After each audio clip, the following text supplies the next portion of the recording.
Hello friends, जय माता दी। कैसे हैं आप सब दोस्तों। उठो देव, बैठो देव, पाटकली चटकाओ देव, आषाढ़ में सोए देव, कार्तिक में जागो देव, कोरा कलशा मीठा पानी, उठो देव पियो पानी।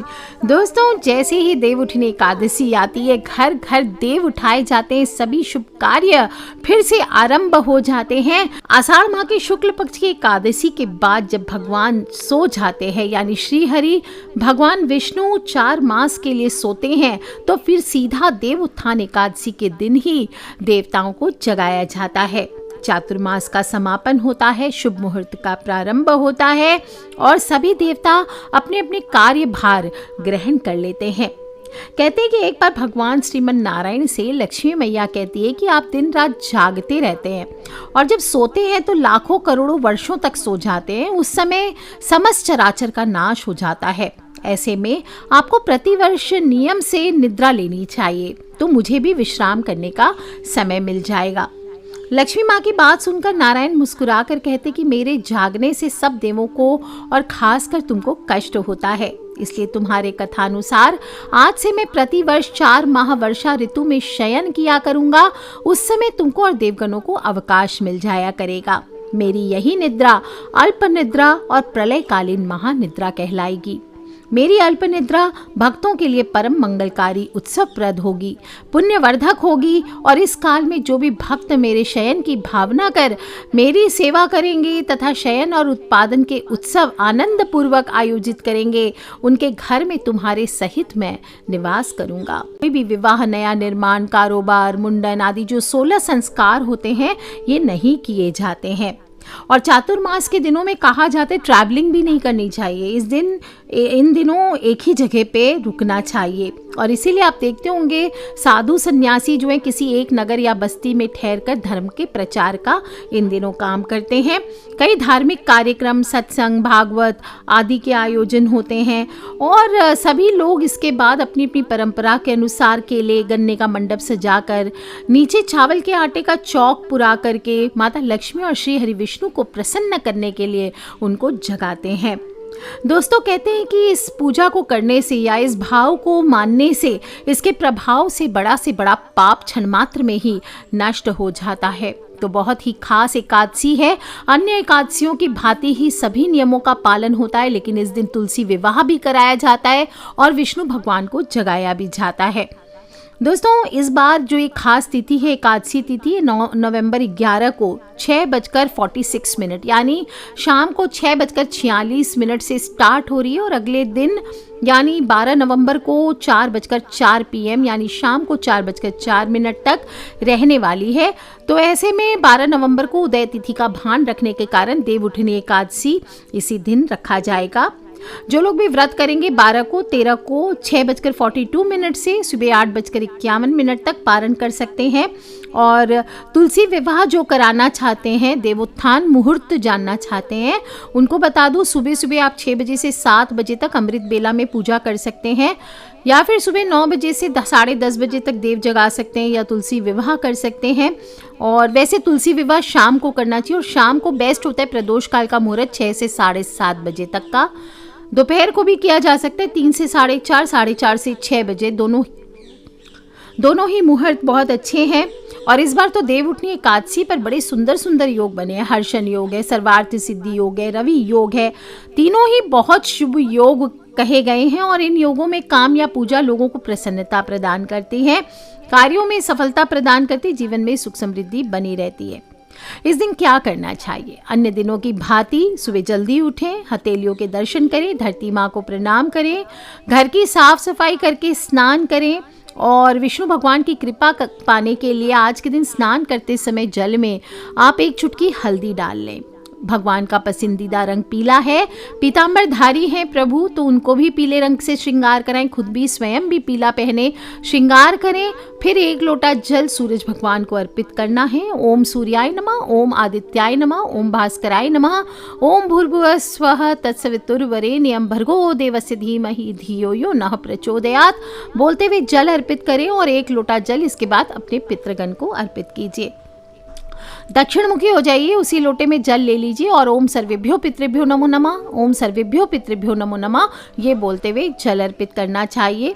इसके बाद आज के दिन द्वार पूजन अवश्य करना चाहिए। द्वार पूजन कैसे करते हैं? हल्दी ले लीजिए, उससे द्वार पर आप मंगल चिन्ह कोई भी बना सकते हैं। स्वस्तिक बनाइए, ओम बनाइए, इस दिन तोरण लगाइए, रंगोली सजाइए, क्योंकि इस दिन तुलसी विवाह भी मनता है। इस दिन देव जगाए जाते हैं, तो उठो देव, जागो देव। आज के दिन देवताओं को अपनी अपनी परंपरा के अनुसार केले और गन्ने का मंडप सजाकर नीचे चावल के आटे का चौक पुराया जाता है। उसके बाद उस पर सिंघाड़ा, बैंगन, मूली, आलू, शकरकंदी आदि का भोग लगाया जाता है। विष्णु भगवान का चरण चिन्ह बनाते हैं और ध्यान रखना चाहिए जब चरण चिन्ह बनाएंगे, पैरों की जो आकृति है वो घर के अंदर की तरफ आती हुई बनानी चाहिए। यदि आपके घर में आंगन नहीं है तो आप ये कार्य अपने पूजा स्थल पर कर सकते हैं। इस दिन आप चाहें तो शालिग्राम जी की पूजा कर सकते हैं। सबसे पहले आप शालिग्राम जी को तांबे के पात्र में स्वच्छ करके रखिए, गंगा जल से उनका अभिषेक कीजिए। इसके बाद पंचामृत से स्नान करवाकर शुद्ध जल से स्नान करवाएं। इसके बाद शालिग्राम जी पर तुलसी चढ़ाइए, चंदन चढ़ाइए और नए वस्त्र, जनेऊ आदि अर्पित करना चाहिए। एक तुलसी का पत्र उन पर जरूर अर्पित करें। घी का दीपक जलाएं, दक्षिणा और मिठाई रखें और बोलें, उत्तिष्ठ उत्तिष्ठ गोविंद, उत्तिष्ठ गरुड़ध्वज, उत्तिष्ठ कमलाकांत, त्रैलोक्यम मंगलम कुरु। हे गोविंद, जो संस्कृत नहीं बोल पाए वो हिंदी में बोलिए, हे गोविंद उठिए उठिए, हे गरुड़ध्वज उठिए उठिए, हे कमलकांत अपनी निद्रा का त्याग करके तीनों लोकों का मंगल कीजिए। इस मंत्र को तेज स्वर में उच्चारण करते हुए श्री हरि को जगाया जाता है। कहीं पे जोर जोर से ताली बजाकर, शंख और घंटियां बजाकर पूरे परिवार सहित भगवान को जगाने का आवाहन करते हैं। कहीं थाल बजा करके पारंपरिक गाना गाया जाता है, उठो देव, बैठो देव, पाटकली चटकाओ देव, सबके काज संवारो देव, आषाढ़ में सोए देव, कार्तिक में जागो देव, कोरा कलशा मीठा पानी, उठो देव, पियो पानी, हाथ पैर फटकारो देव, उंगलियां चटकाओ देव, कुंवारों का ब्याह कराओ, ब्याह के गोने कराओ, तुम पर फूल चढ़ाए देव, घी के दीप जलाए देव, आओ जी पधारो देव, तुमको हम मनाए देव, उठो देव, बैठो देव, पाटकली चटकाओ देव। वैसे तो ये गीत बहुत लंबा है जो पारंपरिक ढंग से गाया जाता है, तो आप लोग निकाल सकते हैं, यूट्यूब पे मिल जाएगा या आपके पास किताब है तो उससे देख लीजिए। इसके बाद उठाने के बाद भगवान को आप विराजमान कीजिए और फिर उनके सामने 11 दीपक जलाने चाहिए। विष्णु भगवान हो, शालिग्राम जी हो, कोई भी जो भी देवता हो आपके पास, उनको आप सुलाने का भाव करके फिर से जगाएं और गंगा जल आदि के साथ आपको अभिषेक करना चाहिए। हो सके तो शालिग्राम जी का अभिषेक कीजिए। केसर वाले दूध से आज के दिन भगवान विष्णु का अभिषेक करना चाहिए। दक्षिणावर्ती शंख हो आपके पास अभिमंत्रित तो उससे अभिषेक कीजिए।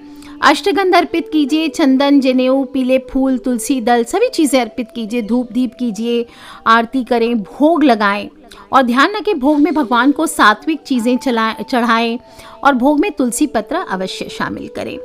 आज के दिन तुलसी और शालिग्राम जी के विवाह का भी आयोजन किया जाता है। तुलसी के वृक्ष और शालिग्राम जी की ये शादी सामान्य विवाह की तरह कई लोग तो बड़े धूमधाम से भी करते हैं और देवता जब जागते हैं तो सबसे पहली प्रार्थना वो हरि बल्लभा यानी तुलसी की ही सुनते हैं।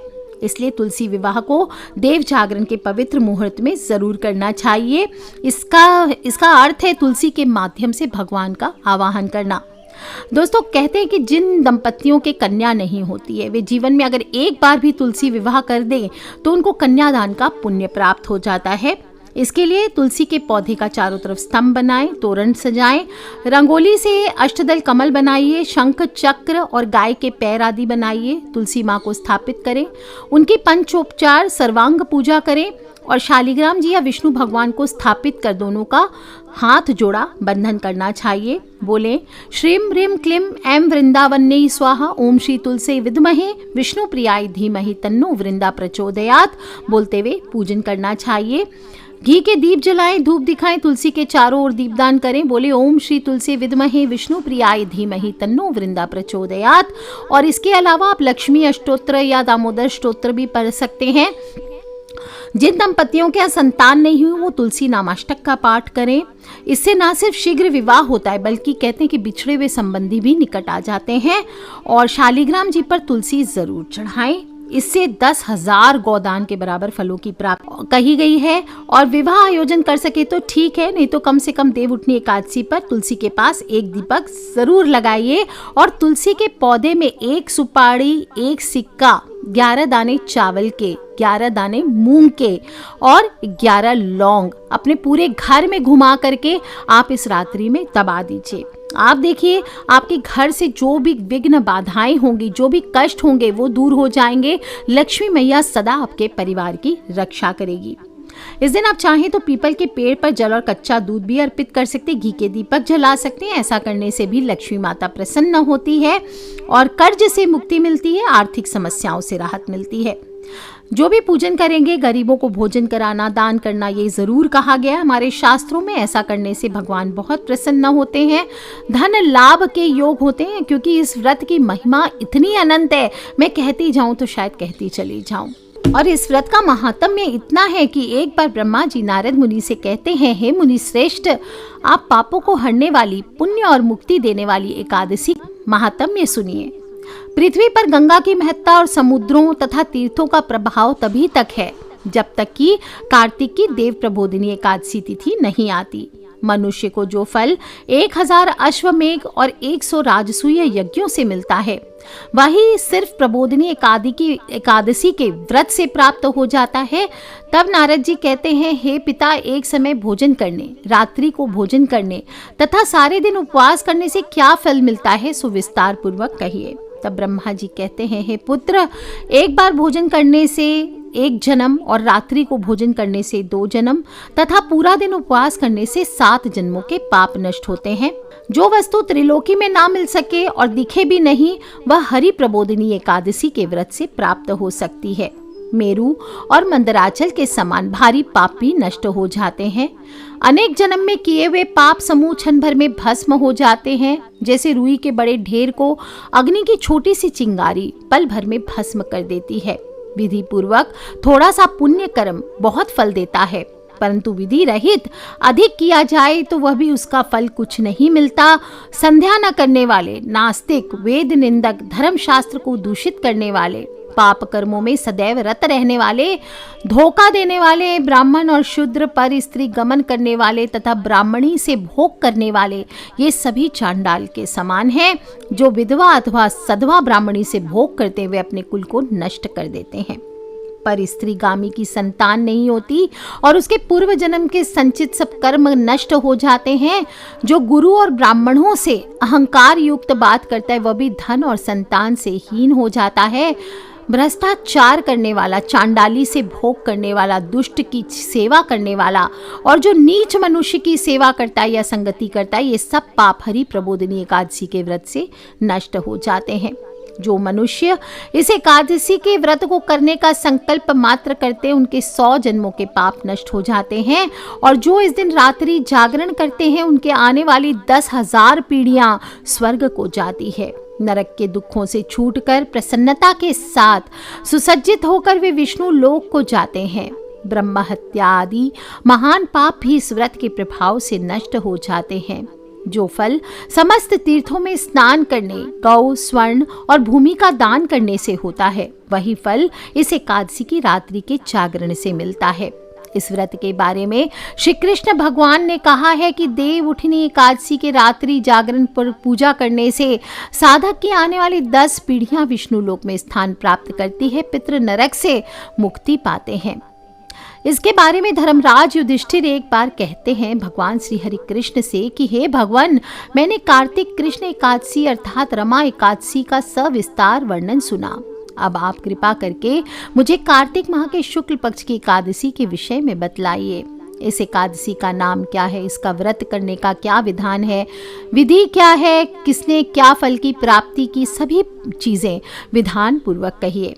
तब भगवान श्री हरि कृष्ण कहते हैं, कार्तिक माह के शुक्ल पक्ष में तुलसी विवाह के दिन आने वाली इस एकादशी को विष्णु प्रबोधिनी एकादशी, देव प्रबोधिनी एकादशी, देव उत्थान, देव उद्धव एकादशी, देव उठनी एकादशी, कार्तिक शुक्ल एकादशी तथा प्रबोधिनी एकादशी कहा गया है। यह बड़े बड़े पापों का नाश करती है। इसका महात्म्य मैं तुमसे कहता हूँ, ध्यान पूर्वक सुनो। एक राज्य था जहाँ सभी निवासी एकादशी का व्रत का पालन किया करते थे। पालन इतनी कड़ाई से होता था कि एकादशी के दिन क्या मनुष्य और क्या पशु पक्षी किसी को भी भोजन नहीं दिया जाता था। एक बार एक बाहरी व्यक्ति राजा के राज्य में नौकरी पाने की इच्छा से पहुंचा। तब राजा ने नौकरी देने का वचन तो दिया, लेकिन एक शर्त के साथ। शर्त ये थी कि महीने में जो 2 बार एकादशी आती उन दोनों दिन उसे भोजन नहीं मिलेगा। नौकरी के चलते व्यक्ति ने राजा की बात मान ली और जब अगले महीने एकादशी आई तो राजा के कथन अनुसार उस व्यक्ति को अन्न नहीं मिला। हालांकि उसे राजा की ओर से फलाहार की सामग्री प्रदान की गई, लेकिन उस व्यक्ति से भूख बर्दाश्त नहीं हुई और वो राजा से अन्न की मांग करने लगा। वो राजा के सामने अन्न के लिए गिड़गिड़ाने लगा।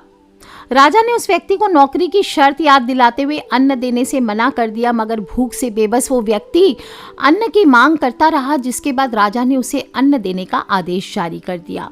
राजा के आदेश पर उस व्यक्ति को कच्चा आटा, चावल, दाल दिया गया। भोजन सामग्री पाकर व्यक्ति खुश हो गया और नदी के किनारे पहुंच गया। नदी के तट पर पहुंचते ही उसने स्नान किया और भोजन पकाने की तैयारी में जुट गया। जैसे ही भोजन तैयार हुआ, उसने भगवान विष्णु का स्मरण किया और उन्हें भोजन पर आमंत्रित करने लगा। उसकी प्रार्थना सुनकर भगवान विष्णु अपने चतुर्भुज स्वरूप में पीले वस्त्र धारण किए हुए प्रकट हुए और वो व्यक्ति भगवान के साथ भोजन करने लगा। भगवान विष्णु ने भी उसके साथ बड़े ही प्यार से भोजन किया और अपने धाम को वापस लौट गए। और जब अगली एकादशी आई तो उस व्यक्ति ने राजा से पुनः ज्यादा मात्रा में खाना मांगा, जिसका कारण उसने यह बताया कि भगवान उसके साथ खाना खाते हैं और पहली एकादशी पर भोजन कम पड़ गया। व्यक्ति की बात सुनकर राजा अचरज में पड़ गया और उस व्यक्ति की बात पर उनको भरोसा नहीं हुआ। मन ही मन सोचने लगे कि इतने सालों से मैं एकादशी का व्रत कर रहा हूँ, लेकिन मुझे तो आज तक भगवान ने दर्शन नहीं दिए। वहीं जिसने एकादशी का कभी व्रत नहीं किया, भगवान उसके साथ खाना खाते हैं। राजा के मन में अविश्वास को देखकर उस व्यक्ति ने राजा को अपने साथ चलने को कहा और एकादशी के दिन राजा एक पेड़ के पीछे छिप गया और व्यक्ति अपने हमेशा नियम के अनुसार स्नान दान करके भोजन बनाकर भगवान को बुलाने लगा, मगर इस बार भगवान नहीं आए। व्यक्ति ने कई बार प्रार्थना की, लेकिन मानो भगवान ने उसकी हर प्रार्थना असुनी कर दी। जिसके बाद उस व्यक्ति ने नदी में कूदकर भगवान से अपनी जान देने की बात कही।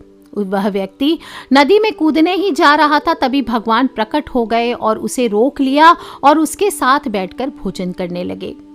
भोजन के बाद भगवान उस व्यक्ति को बिठाकर अपने साथ अपने धाम पे ले गए और राजा ने ये पूरा दृश्य छुपकर देखा और तब से उसे इस बात का ज्ञान हुआ कि मन की शुद्धता के साथ ही व्रत और उपवास करना चाहिए, तभी व्रत का पुण्य फल प्राप्त होता है।